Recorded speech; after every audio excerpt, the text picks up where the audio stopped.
பொறியியல் படிப்பு கலந்தாய்வில் குறிப்பிட்ட பாடப்பிரிவுகளில் சேரவே மாணவர்கள் அதிக ஆர்வம் காட்டி வருகின்றனர். மற்ற பாடப்பிரிவுகள் குறித்து மாணவர்கள் இடையே போதிய விழிப்புணர்வு ஏற்படுத்தப்படவில்லை என்ற குற்றச்சாட்டு எழுந்துள்ளது. அது குறித்த ஒரு செய்தி தொகுப்பை தற்போது பார்க்கலாம். பொறியியல் படிப்புகளில் aeronautical, automobile, biotechnology, IT, mechanical என 70க்கும் அதிகமான பாடப்பிரிவுகள் உள்ளன. ஆனாலும் சில ஆண்டுகளாக இசிஇ எனப்படும் electronic communication engineering, computer science மற்றும் மெக்கானிக்கல் ஆகிய 3 பாடப்பிரிவுகளில் மட்டும் மாணவர்கள் அதிக அளவில் சேர்ந்து வருகின்றனர். இந்த ஆண்டும் அதே நிலை தொடர்கிறது. பொதுப்பிரிவு கலந்தாய்வு தொடங்கிய முதல் 2 நாளில் இசிஇ பிரிவில் 1470 பேர், கம்ப்யூட்டர் சயின்ஸ் பிரிவில் 1077 பேர் மற்றும் மெக்கானிக்கல் பிரிவில் 1014 பேர் சேர்ந்துள்ளனர். மற்ற பாடப்பிரிவுகளில் குறைவான அளவில் மாணவர்கள் சேர்ந்துள்ளனர். பொறியியலை பொறுத்தவரை எந்த பிரிவை படித்தாலும் கடைசியில் வேலை வாய்ப்பை கொடுப்பது என்னவோ ஐடி துறைதான் என கூறுகின்றனர் மாணவர்கள். கம்ப்யூட்டர் சயின்ஸ் குரூப் எடுத்திருக்கேன். இல்லை ஐடி சூஸ் பண்ணான்னு இருந்தேன். அதுக்கப்புறம் கம்ப்யூட்டர் சயின்ஸ் கோச்சிங் நல்லா இருந்துச்சு. அதனால் அதில் இன்ட்ரெஸ்ட் வந்துச்சு. அங்கே ஒரு சார் எடுப்பார். அவர் டீச்சிங்கில் இன்ஸ்பயர் ஆகி தான் நான் கம்ப்யூட்டர் சயின்ஸ் குரூப் எடுத்தேன். அதில் நான் இங்கே வந்ததுலேருந்து கவுன்சிலிங் நான் கம்ப்யூட்டர் பிரான்ச் எடுத்திருக்கேன், கம்ப்யூட்டர் சயின்ஸ். ஸோ நான் எடுத்ததுக்கு காரணம் இங்கே ஆல்ரெடி எல்லாருமே இதை எடுத்திருக்காங்க. இன்னொன்று இந்த ரூட் ஈஸியாக இருக்கும், ஸ்மூத்தாக இருக்கும் அப்படின்ட்டு. மற்ற பிரான்ச்சஸ் பிளேஸ்மெண்ட் இருக்குது. ஆனால் என்ன தான் பிரான்ச் எடுத்தாலும் ஐடி கம்பெனி ஈஸியாக எடுத்துறாங்க, டக்குன்னு எடுக்கிறாங்க. ஸோ இப்போதைக்கு ஒரு 4 இயர்ஸ் அந்த ஃபியூச்சர் நல்லா இருக்குது அப்படின்னு. அனைத்து பாடப்பிரிவுகளுமே வேலை வாய்ப்புகளை தரக்கூடியவைதான். ஆனால் எப்படி படிக்கிறோம், பிரச்சனைகளுக்கு எப்படி தீர்வு காண்கிறோம் என்பதுதான் முக்கியம் என்கிறார் பொறியியல் சேர்க்கை செயலாளர் இந்துமதி. 70லேருந்து 75 கோர்சஸ் இருக்குது. ஃபார் எக்ஸாம்பிள் ஏரோநாட்டிக்கல் இன்ஜினியரிங் அப்படின்னு ஆரம்பித்து aeronautical, automobile, biomedical, electronics and communication and engineering, அப்புறமா சிவில், மெக்கானிக்கல், இந்த மாதிரி பல பாடப்பிரிவுகள் இருக்குது. இதில் எல்லா பாடப்பிரிவுகளுக்கும் ஈக்குவலாக வேலைக்கான ஜாப் ஆப்பர்ச்சுனிட்டிஸ் இருக்குது.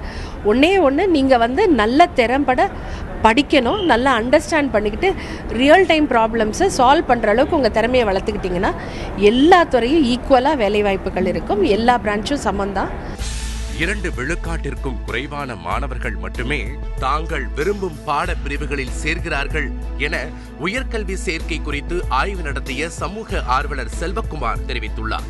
இந்த அடிப்படையில் +2க்கு அப்புறம் மாணவர்கள் கோர்ஸை சூஸ் பண்ணுறாங்க அப்படிங்கிறது தொடர்ந்து மாணவர்களோடு பயணிக்கிற வாய்ப்பு கிடைக்கிறதுனால ஒரு சின்ன சர்வே எடுத்தோம். நம்பர் 1, எங்கள் வீட்டுக்கு ஏற்ற வீட்டில் இருக்கிற ஒரு அண்ணா இருக்காங்க. அவங்க இசிஇ படித்தாங்க, இந்த கம்பெனியில் வேலை கிடைச்சிது. எங்கள் மாமா பையன் இந்த இசிஇ கம்ப்யூட்டர் சயின்ஸ் படித்தாங்க, அவங்களுக்கு இந்த கம்பெனியில் வேலை கிடைச்சிது அப்படின்னு யாரோ ஒருத்தரோட ஏற்ற வீட்டில் இருக்கிற அண்ணாவோ மாமா பையனையோ அக்கா பையனையோ யாரோ ஒருத்தருடைய திறமையை தன்னுடைய திறமையாக்கி கொண்டு, யாரோ ஒருத்தர் ஜெயிச்ச பாதையை தன்னுடைய பாதையாக மாற்றிக்கொண்டு யாரோ ஒருத்தர் அந்த கோர்ஸை படித்தாங்கன்றதுக்காக படிக்கணும் அப்படிங்கிறது நம்பர் 1. கிட்டத்தட்ட 52% மாணவர்கள் இந்த அடிப்படையில் தான் கோர்ஸை முடிவு பண்ணுறாங்க. 2வது, பேரண்ட்ஸோட பியர் ப்ரெஷர் ஆன் இன்ஜினியரிங். மெடிசனும் இன்ஜினியரிங் மட்டும்தான் படிப்பு, உனக்கு டாக்டர் கிடைக்கலையா இன்ஜினியரிங் படி, அதுவும் இந்த 5 கோர்ஸ் தான் படிக்கணும் அப்படின்னு பேரண்ட்ஸோட பியர் ப்ரெஷர் ஆன் இன்ஜினியரிங். உயர்கல்வி சேர்க்கை குறித்து மாணவர்களுக்கு அண்ணா பல்கலைக்கழகம் முறையாக விளக்கவில்லை என குற்றம் சாட்டும் கல்வியாளர் நெடுஞ்செழியன் அதனை போக்க நடவடிக்கை எடுக்க வேண்டும் என்று வலியுறுத்தியுள்ளார்.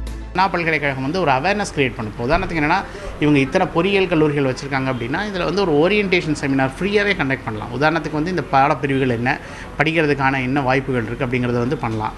இல்லை தொலைக்காட்சி வழியிலாகவும் பண்ணலாம். மாணவர்கள் அவங்களோட எதிர்கால நலன் கருதி பல்கலைக்கழகமும், அதாவது ஆக்சுவலாக நம்மளோட கல்வி முறைகள் எப்படி இருக்குன்னா, ஸ்கூல்லேருந்து பத்திரமா உங்களை நாங்கள் ஒரு காட்டாற்று வெள்ளத்தில் தள்ளி விட்டுருவோம். பாதி வரைக்கும் பிரிட்ஜு கட்டி பாதியில் தள்ளி விட்டுருவோம். யார் முடிஞ்சவங்க தான் நீந்தி உயர்கல்விக்கு வராங்க. ஆனால் உயர்கல்வியில் உள்ளவங்க கொஞ்சம் எக்ஸ்டென்ஷன் பிரிட்ஜ் நீட்டி கை நீட்டி அவங்கள வரவேற்கலாம், அவங்களுக்கு வேண்டிய தகவல்கள் கொடுக்கலாம்.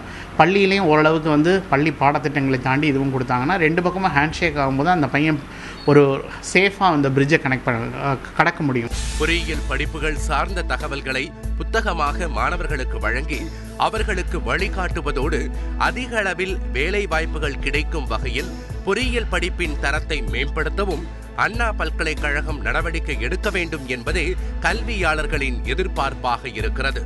தந்தி டிவி செய்திகளுக்காக ஒளிப்பதிவாளர் ரவிச்சந்திரனுடன் செய்தியாளர் ஏ. சங்கரன்.